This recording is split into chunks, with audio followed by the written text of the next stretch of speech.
Number 7. Her eyes grew round and opened wide.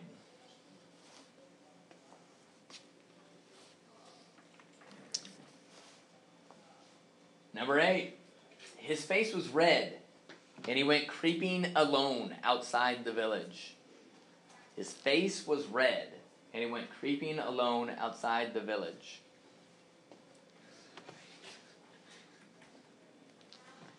Number 9. He laughed a great ho-ho.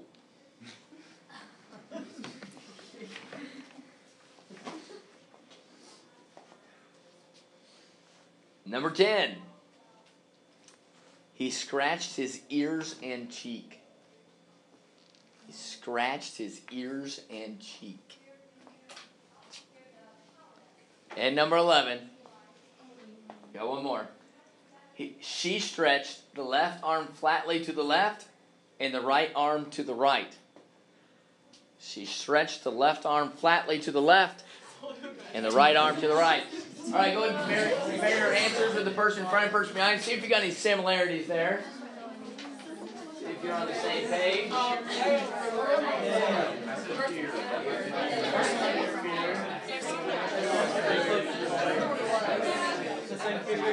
She's probably like doing some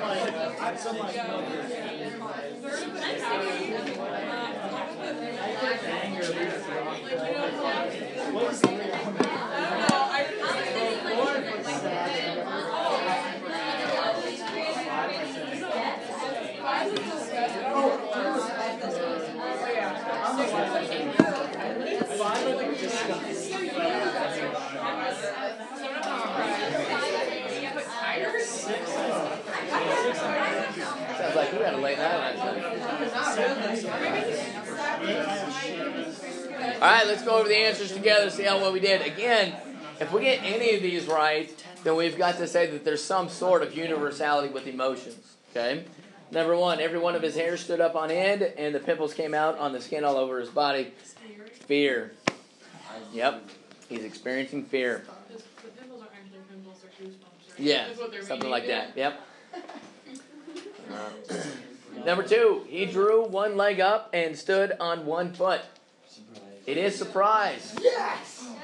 Don't get very many people that get that one right. That's impressive. Surprise. He's so taken back that surprise. Number 3, he clapped his hands. He clapped his hands. Anger is close. It's like this. Disappointment. Yep. Number 4, he raised one hand high as his face, and fanned his face with his sleeve. It's anger. Not sure why you didn't get that one. Number 5, you were close. What'd you say, Jason? Sadness. Not as close as I thought you were.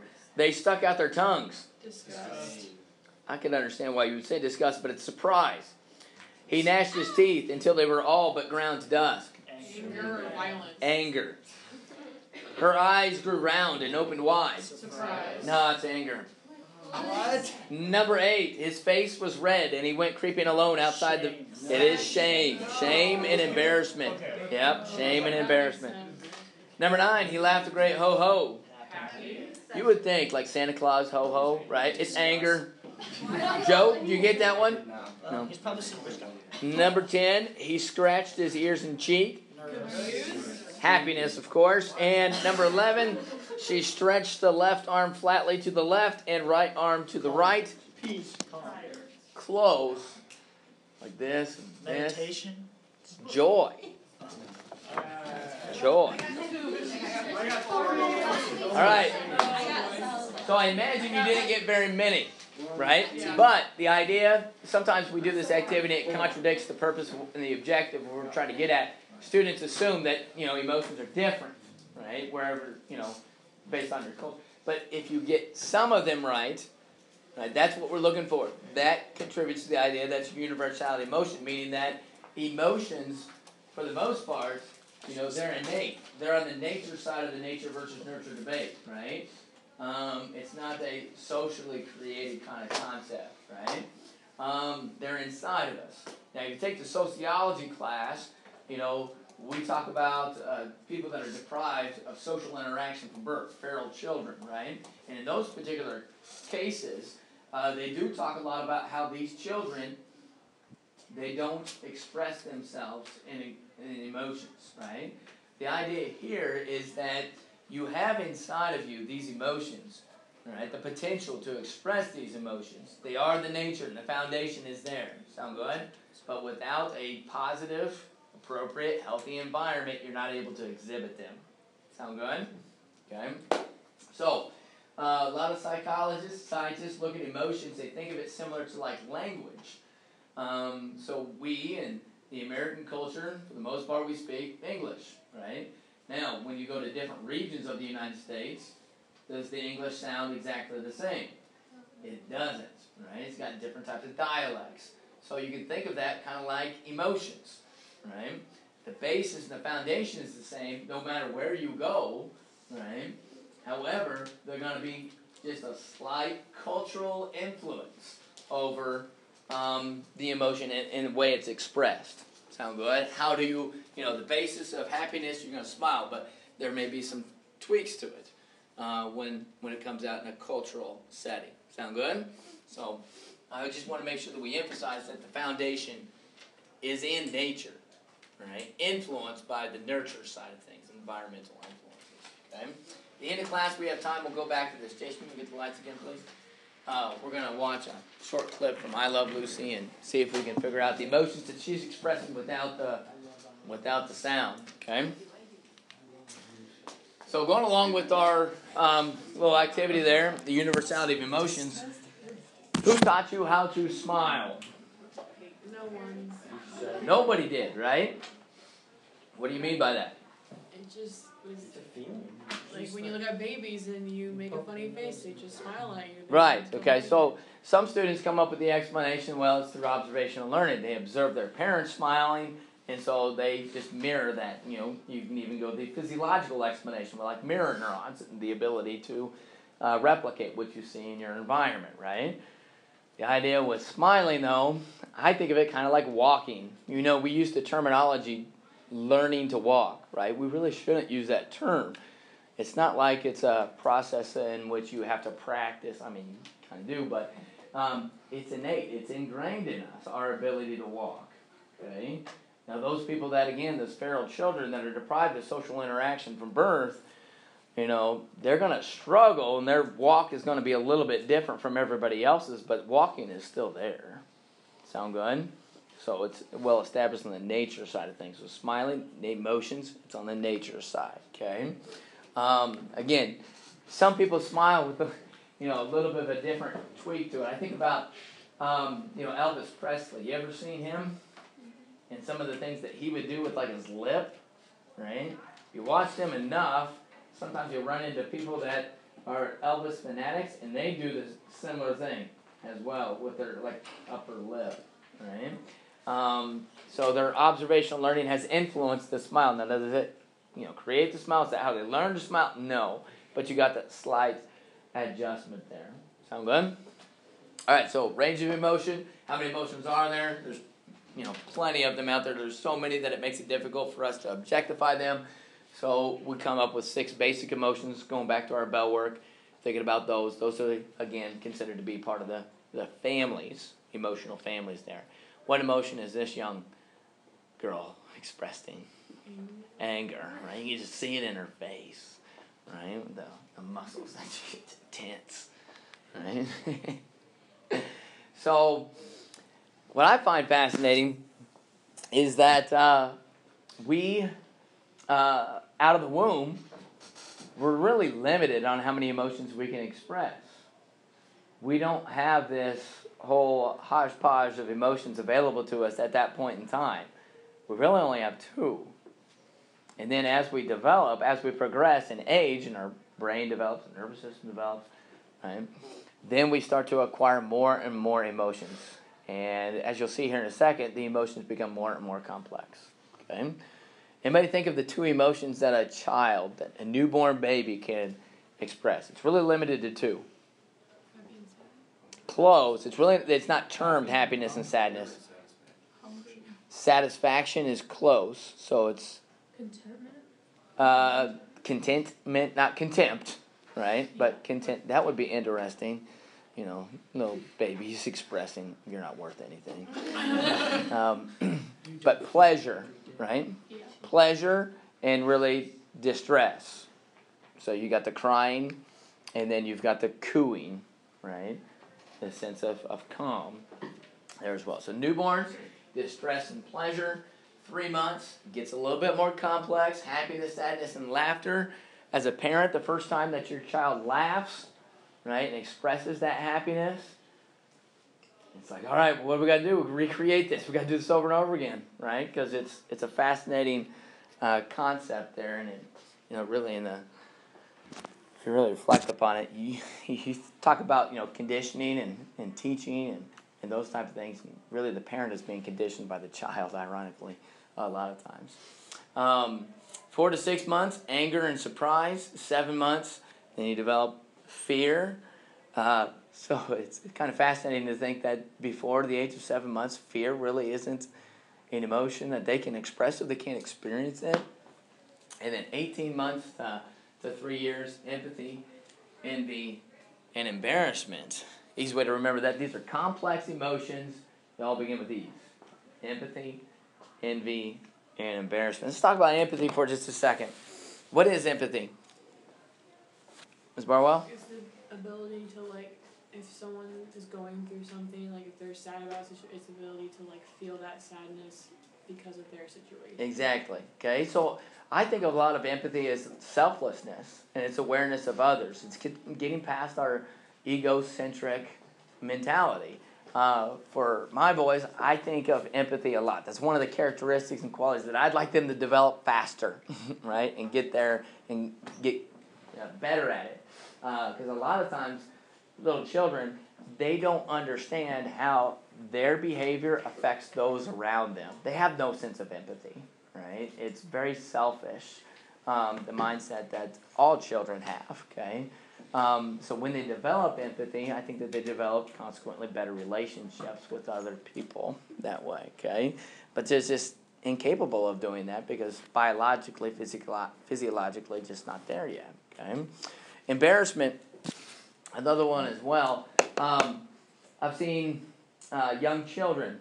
They've been in situations where it would be an embarrassing situation, but they haven't got to this point and they can't express themselves, I've seen young children, they go through the potty training type of scenario, and they're going through that transition from wearing a diaper to not wearing a diaper, and then accidents take place. And it's probably more embarrassing for the parent than it is for the child, right? The child's going through it, and they've never experienced anything like that before, so they have no need, or they have no idea that they should be embarrassed in that situation, right? And everybody else around them is more embarrassed for them than they are themselves, okay? So I find that fascinating. All right, so we hit on this with our activity with the Chinese excerpts. Universality of facial expressions. The facial expressions have the same meaning in every culture, and according to the principle of universality, yes they do. Okay, at least the foundational. Now they may have some cultural influences, just like the dialects and language. Cultural accents is what they're termed here, but the foundation is there. The first guy to come up with this concept and study this was actually Charles Darwin. Charles Darwin was actually having a lot of conversations with missionaries, because missionaries were the people that were going out of Europe to other places in the world, meeting these indigenous populations, right, that nobody else had made in contact with them, and he's asking them, how do they express happiness? How do they express sadness? Is it the same way that we express happiness and we express sadness? And from those conversations, he developed this idea of universality. In addition to that, he says emotions is really a characteristic that would lead to survival. Those people that would, from his mindset, not able to express emotions in the appropriate manner, then they're less likely to survive and pass their genes on down to the next generation. So survival of the fittest there. Okay. All right, cultural rules for displaying emotions. Okay. Are there particular rules when you go to a funeral on how you should, what kind of emotions you should project, right? You should, feel somber and, some sense of sadness, right, at a funeral. I know that there are some exceptions, but, imagine if you're, on the graveside and somebody just breaks out laughing, right? Imagine there's probably some eye contact toward that person trying to hush that down fairly quickly there, because that's a violation of a display rule, okay? Who's better at developing display rules? Let me give you a different scenario. What about receiving gifts? Something like you received something, you didn't really like it, right? So what are you supposed to do, Jason? Say things anyway. Say Like you like it. and act like you like it, right? Was that? Give him a smile. Give them, yes, and sometimes that's difficult and challenging. So who's better at doing that, girls or boys? Girls are. Girls are better, and they develop it earlier than boys do. Okay, give you a personal example. I struggled with it even into junior high and high school. My mom came up with an interesting idea. Instead of having the 12 days of Christmas, we're getting closer to the holiday season, she came up with this idea of the 25 days of Christmas for each day of December. I thought this was awesome, right? 25 gifts. And then in the first couple of days, it was like, here's some pencils for school. I was like, awesome. So it was getting closer and closer to Christmas, and the gifts were getting bigger and bigger. And I came home one day, and there was this cylinder, present that was wrapped up, and it's about this tall. And I walked in the door, and I thought, that's a baseball bat right there. And I got really excited. And so later on that evening, my sisters and I, we got to open up our gifts. And I opened up that thing, got it out of the box. It was a rug. Floor rug. My mom was all excited. She said, you could roll put that next to your bed and on the hardwood so that when you get out of bed, it keeps your feet warm and stuff. And it's like, I don't need a rug. And so I, didn't follow the display rules, and I kind of went off and did some things that I shouldn't have. I was not allowed to participate in the 25 days of Christmas for the rest of the holiday season there. So there was consequences for not following the display rule. Same thing like with defeat, right? When you lose,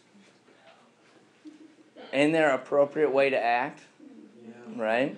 You're supposed to mask your frustration, your disappointment. You talk about being a good sport. Anybody know what game they're playing there? It's Catan, right? If you've ever played Settlers of Catan, you can almost empathize with this guy and understand his frustration. The game is probably 2 hours in, and then he lost. Yeah. There's some built up emotions there. All right, last thing. Emotions can be contagious. That's why we like hanging around with positive people. Their optimism, their positive emotions, we can get those things. It makes us feel positive and optimistic as well, right? We just like those people. Emotions can be used for survival. When we see somebody else expressing fear, what's the first thing that we do? Yeah, we start looking around. Like, where's the threat, right? And, it aids in survival that way, okay? You can actually take advantage of that idea. You can walk around acting like you're afraid of something and then scare everybody else because of the Have you seen the video of when the guy runs around the street corner, and then his friend has like a velociraptor head, and he'll just peek his head out, and everyone just bolts. Yeah? Yeah. It's on Twitter. I'll definitely have to find that and put that in the slides. We'll get to the last point in just a second.